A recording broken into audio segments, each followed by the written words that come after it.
Bienvenue dans l'épisode 2 de notre série sur la médecine dans l'espace. Alors cette vidéo elle fait suite à l'épisode 1 qui vous raconte le début de la médecine spatiale, des essais dans les années 40 jusqu'au programme Gemini dans les années 60. Si vous voulez commencer par celui-là, vous aurez quelques éléments d'explication sur ce dont je vais parler dans cette vidéo. Dans cet épisode, nous allons nous concentrer sur la médecine dans les missions Apollo et comment la NASA a intégré les contraintes médicales dans son programme lunaire. Nous verrons aussi quelles ont été les données recueillies sur la Lune et ce qu'elles nous ont appris sur la vie humaine en apesanteur et dans l'espace. Vous êtes bien assis?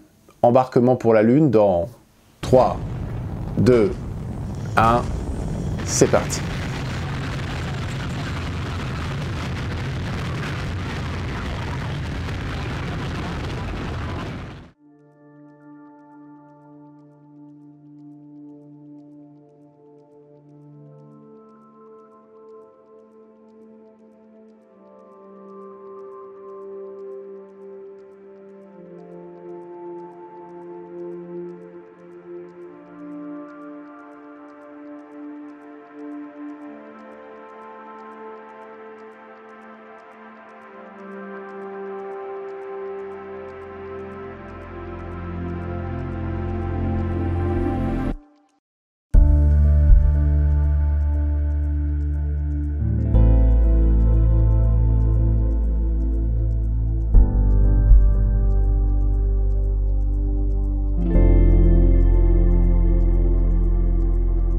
Alors que les programmes Mercury et Gemini étaient en orbite basse au niveau terrestre, les maladies des astronautes n'étaient pas vraiment des énormes problèmes. En effet, si un astronaute déclarait un problème médical, il avait la possibilité d'être rapatrié relativement rapidement sur Terre. Le problème avec le voyage au-delà de l'orbite terrestre, c'est qu'il est beaucoup plus long et les possibilités de retour sur Terre sont beaucoup plus complexes. L'astronaute malade devra donc effectuer tout le séjour avant de pouvoir revenir sur Terre. En 1961, la NASA annonce qu'elle va construire un centre de commande flambant neuf à Houston, Texas, qui va coûter 60 millions de dollars de l'époque, et qui sera dédié au centre de commande, mais aussi au centre de recherche du programme Apollo. Ce centre, dirigé par le docteur Robert Gilrath, sera utilisé pour l'entraînement des astronautes, le développement des navettes et leurs tests, ainsi que le commandement des missions lunaires. Un certain nombre de scientifiques travaillant dans les sciences de la vie, dont un certain nombre de médecins, vont donc être recrutés pour participer à la section biomédicale du programme.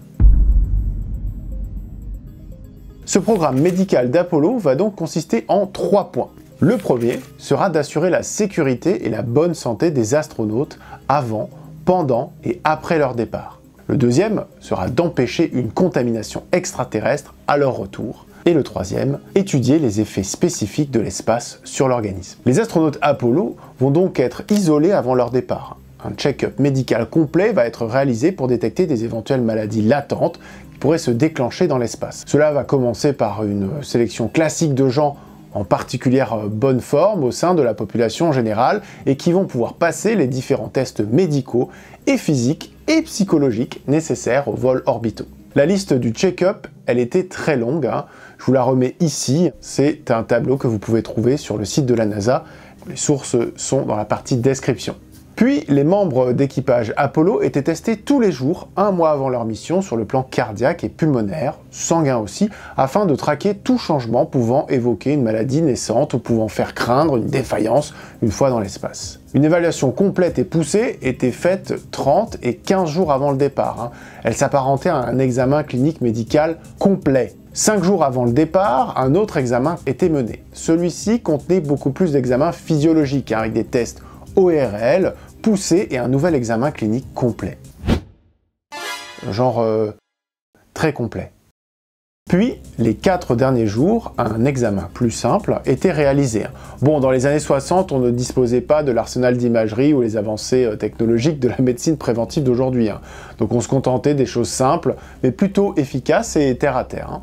On peut consulter les différents problèmes médicaux relevés lors de ce check-up avant le départ, et on se rend compte qu'il s'agit de problèmes mineurs la plupart du temps, bien qu'on retrouve quelques prémices de maladies infectieuses avec des syndromes grippaux, des pharyngites ou des gastroentérites carrément. Les problèmes dentaires n'étaient pas considérés comme à risque car les missions n'étaient pas assez longues pour que des tels problèmes puissent pas être gérés après le retour. Les interventions invasives chez le dentiste étaient donc interdites 3 mois avant la mission pour prévenir ce que l'on appelle la barodontalgie, comprenez les douleurs aiguës générées par l'expansion de l'air piégé dans une cavité dentaire lorsque la pression atmosphérique va chuter. Point assez amusant, hein, les astronautes, mais aussi les membres de leur famille, devaient tous être immunisés ou vaccinés contre un certain nombre d'infections. Vous avez les détails dans ce tableau. Vous l'avez compris, pas d'antivax dans l'espace. Pourtant, c'est là où on aura envie de tous les envoyer parfois. Un autre point voulu par la NASA était donc la formation médicale des astronautes pour pouvoir effectuer eux-mêmes des procédures lors des voyages vers la Lune. Les astronautes recevaient donc une formation sur la physiologie humaine, les variations de celle-ci lors des vols spatiaux et des notions de thérapeutique. Cette formation, elle était longue, hein. Elle consistait en des blocs de 16 heures sur le système cardiovasculaire, le système pulmonaire, des notions en hématologie, en biologie médicale, des notions sur la psychiatrie, sur le système d'équilibre et la vision. Les astronautes devaient se tenir à jour sur ces notions et des formations continues étaient nécessaires tous les 3 ans. C'est quand même plus que ce qui est fait en médecine aujourd'hui pour les vrais médecins. Les astronautes embarquaient à bord un kit médical comprenant un certain nombre de médicaments essentiellement pour traiter un certain nombre d'infections. Chaque astronaute était testé pour chacune des drogues afin d'être sûr qu'il ne présentait pas d'allergie à cette dernière. Effectivement, il semble plutôt malvenu de faire un choc anaphylactique sur la Lune. Je vous mets la liste des 17 médicaments. Ces médicaments, ils étaient donc possiblement dispensés par les astronautes eux-mêmes sous la supervision de médecins sur la Terre qui avaient accès à leurs paramètres vitaux via les enregistrements transmis. C'est le début de la télémétrie et donc de la télémédecine. Effectivement, les missions Apollo ont été un formidable élan pour le développement de la télémétrie. Chaque astronaute portait un harnais bardé de capteurs qui permettait d'enregistrer de nombreux paramètres physiologiques sur Terre. Le système était fait sur mesure pour chaque astronaute et comprenait un électrocardiogramme, un phonocardiogramme, un cardiotachymètre qui permettait de transmettre des données critiques sur la respiration et l'état cardiaque. Les données, elles étaient transmises en temps réel sur des consoles du Mission Control Center.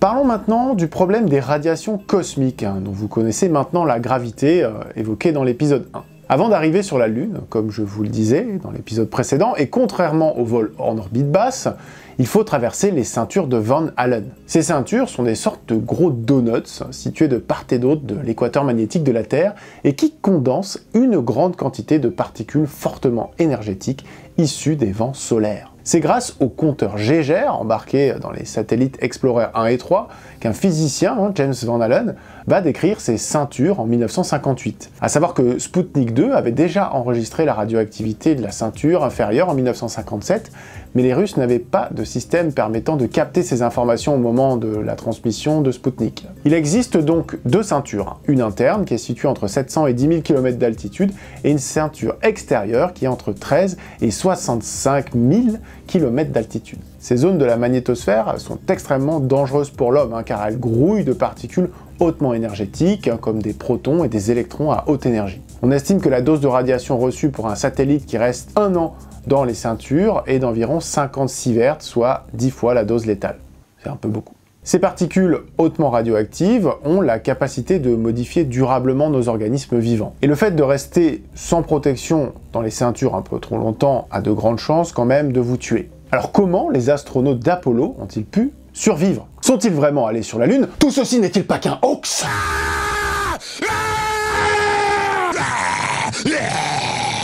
Alors calmez-vous, si je prends un peu le temps pour vous parler de ça, c'est qu'il s'agit l'un des arguments principaux des théories conspirationnistes et négationnistes de l'aventure lunaire. Alors avant le départ de la mission, les scientifiques de la NASA ont calculé la dose de radiation que recevront les astronautes lors du passage par les ceintures de Van Allen.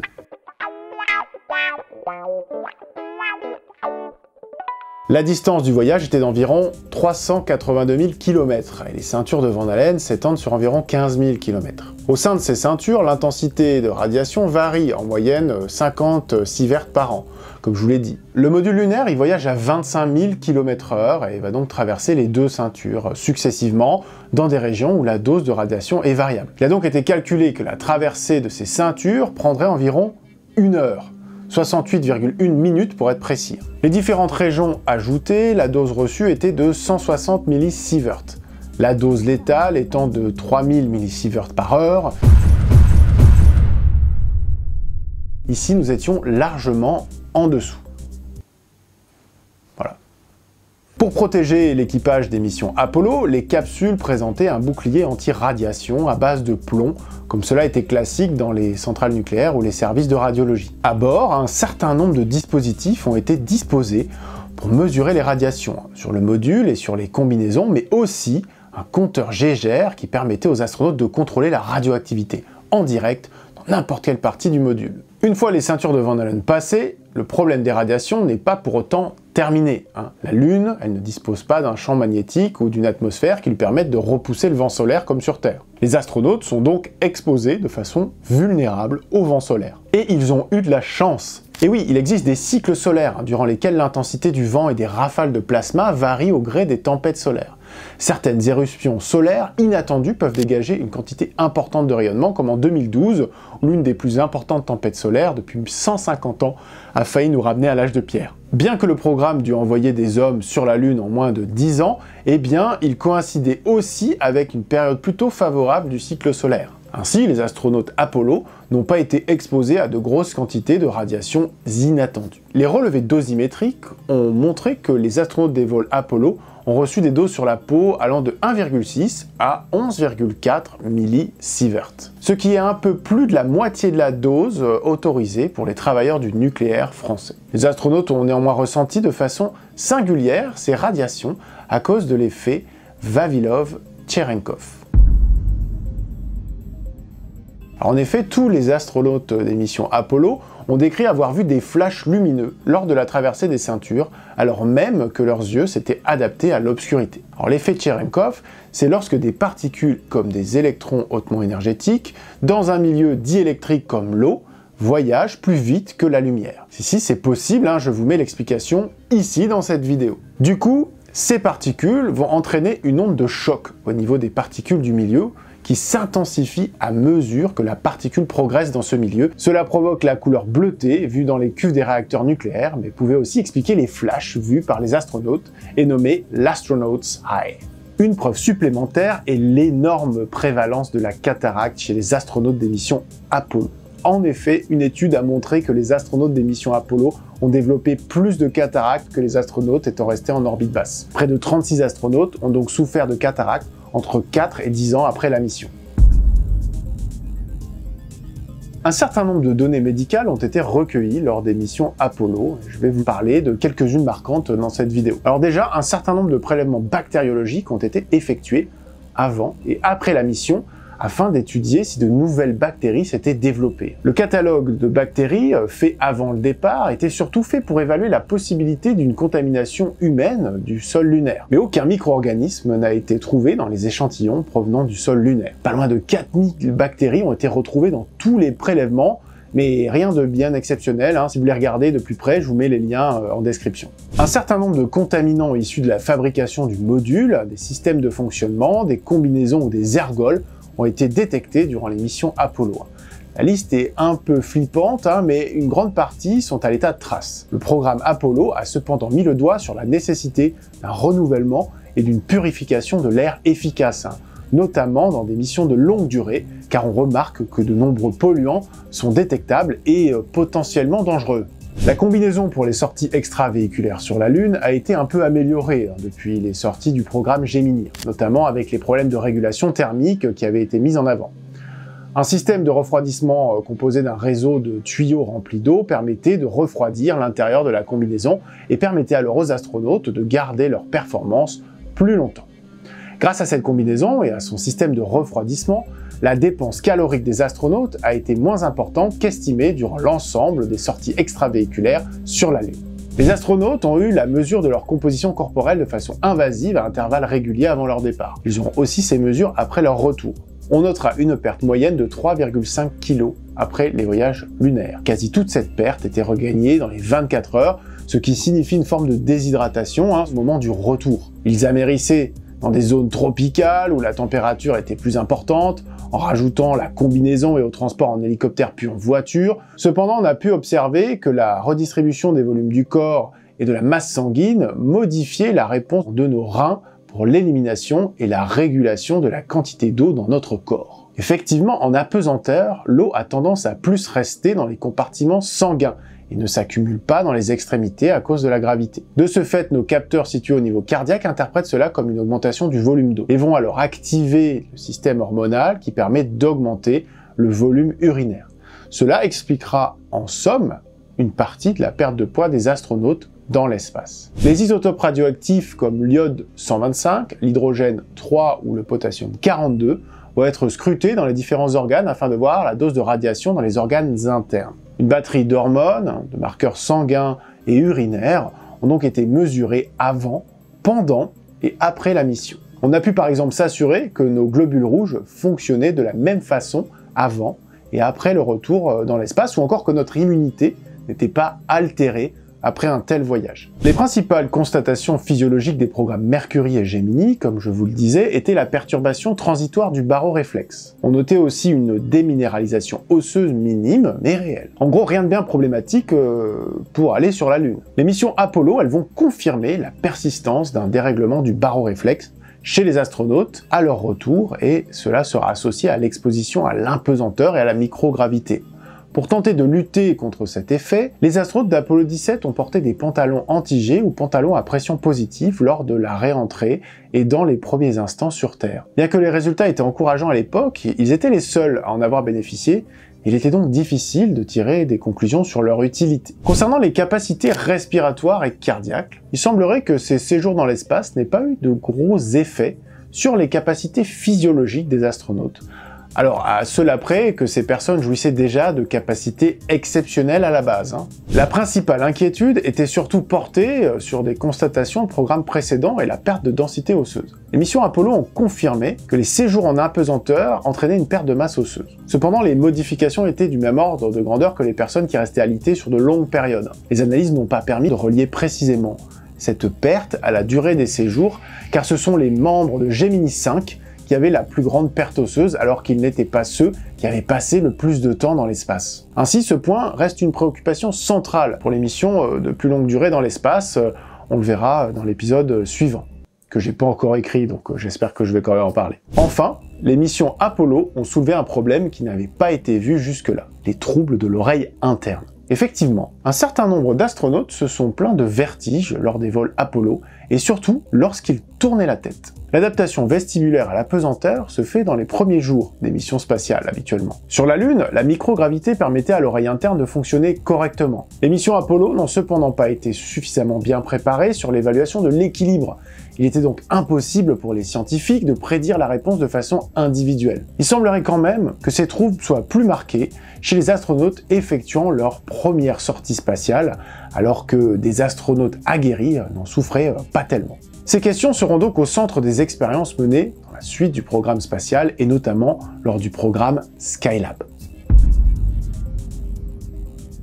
Maintenant, avant de conclure cet épisode, parlons d'un des points majeurs du programme Apollo, limiter la contamination de la Terre par l'environnement lunaire. Oui, parce que c'est bien joli de gambader sur la Lune, mais si c'est pour nous ramener des virus extraterrestres mortels ou des roches radioactives mutantes, franchement, non merci, ça va. Alors la NASA connaissait la composition de la Lune, qui était majoritairement faite de roches, la régolithe. L'absence d'atmosphère, le bombardement des particules issues du vent solaire et les températures extrêmes n'en faisaient pas une bonne candidate pour une forme de vie. Ça ne veut pas dire que la NASA ne voulait pas prendre toutes les précautions nécessaires pour limiter une éventuelle contamination. Un certain nombre de procédures étaient mises en place et la poussière de Lune a été testée sur un certain nombre d'organismes vivants pour en évaluer sa toxicité. Je vous en parlerai dans un épisode dédié. Mais comme je vous le disais plus haut, aucun micro-organisme n'a été détecté. Pour éviter toute mauvaise surprise, les astronautes étaient placés en quarantaine à leur retour sur Terre. C'est pour ça que vous les verrez porter un masque à gaz et une combinaison étanche lors de leur repêchage sur Terre. Les observations de l'époque ont déterminé que la plupart des maladies se déclaraient dans les 21 jours suivant leur infection. C'est donc cette durée qui a été retenue pour la quarantaine des missions Apollo. Le processus de quarantaine était donc divisé en 3 phases. La première, où les astronautes devaient se débarrasser de toute source visuelle de contamination par du matériel lunaire. Puis une fois améris, les astronautes étaient placés dans le module de quarantaine du Lyndon B. Space Center, une sorte de caravane de quarantaine étanche, puis ils bénéficiaient d'un suivi médical rapproché au sein du Lunar Receiving Laboratory, à un endroit ultra contrôlé pour éviter toute contamination extérieure éventuelle. Un certain nombre du matériel embarqué était stérilisé ou placé lui-même en quarantaine. Les excréments, l'urine, les déchets étaient quant à eux désinfectés avant d'être évacués dans les poubelles. Bon, en gros, ils ont fait une palanquée de tests très compliqués, mais la conclusion était qu'on pouvait probablement vivre dans l'environnement artificiel que l'on avait créé sans trop de soucis. Les observations significatives du programme Apollo et des sorties longues dans l'espace étaient donc principalement quelques troubles de l'équilibre, une perturbation du baroréflexe et une déshydratation au retour, polyfactorielle. Le programme spatial avait donc répondu à de nombreuses questions. Oui, il est possible d'aller dans l'espace, oui, il est possible d'y survivre quelques jours sans gros problème. Cela a donné de bonnes perspectives pour la suite de l'aventure. Encore un certain nombre de questions restent cependant sans réponse. Peut-on rester dans l'espace encore plus longtemps? Peut-on envoyer des hommes sur Mars? La réponse dans les épisodes suivants. Keep on healing, keep on rocking.